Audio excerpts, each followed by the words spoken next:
કાંકરેજ તાલુકાના મુખ્ય મથક શિહોરી બાર કાઉન્સિલના ધારાશાસ્ત્રીઓ દ્વારા પ્રમુખ અને ઉપપ્રમુખની વરણી કરવામાં આવી. પ્રાપ્ત વિગતો અનુસાર કાંકરેજ તાલુકાના મુખ્ય મથક શિહોરી ખાતે આવેલા પ્રિન્સિપાલ સિવિલ જજ અને જ્યુડિશિયલ મેજિસ્ટ્રેટ અને ફર્સ્ટ ક્લાસ કોર્ટ શિહોરીના ધારાશાસ્ત્રીઓ દ્વારા પ્રમુખ અને ઉપપ્રમુખની બિનહરીફ વરણી કરવામાં આવી છે. સૌથી અગત્યની બાબત વિશે વાત કરીએ તો બાર કાઉન્સિલ ધારાશાસ્ત્રીઓ દ્વારા દર વર્ષે ચૂંટણી કરવામાં આવે છે. દર વર્ષે નવા પ્રમુખ તરીકે વરણી કરવામાં આવે છે. આ વખતે ખૂબ જ સુંદર રીતે આયોજન કરાયું હતું. શિહોરી બાર કાઉન્સિલ અને નવા પ્રમુખ તરીકે પ્રકાશ જોશી, ઉપપ્રમુખ તરીકે ડી.કે. ડાભીની સર્વાનુમતે વરણી કરાઈ હતી. ઉપસ્થિત તમામ વકીલો દ્વારા નવનિયુક્ત પ્રમુખ અને ઉપપ્રમુખને શાલ ઓઢાડી સન્માન કરવામાં આવ્યું છે. કાંકરેજ તાલુકાની Shihori court bar council of ગુજરાતના પ્રોટોકોલ મુજબ કામગીરી કરીને વકીલ મિત્રોએ એકતાના દર્શન કરાવ્યા.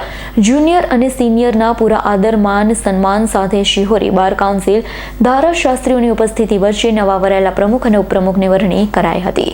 કરશનસિંહ સોલંકીનો રિપોર્ટ S9 ન્યૂઝ કાંકરેજ.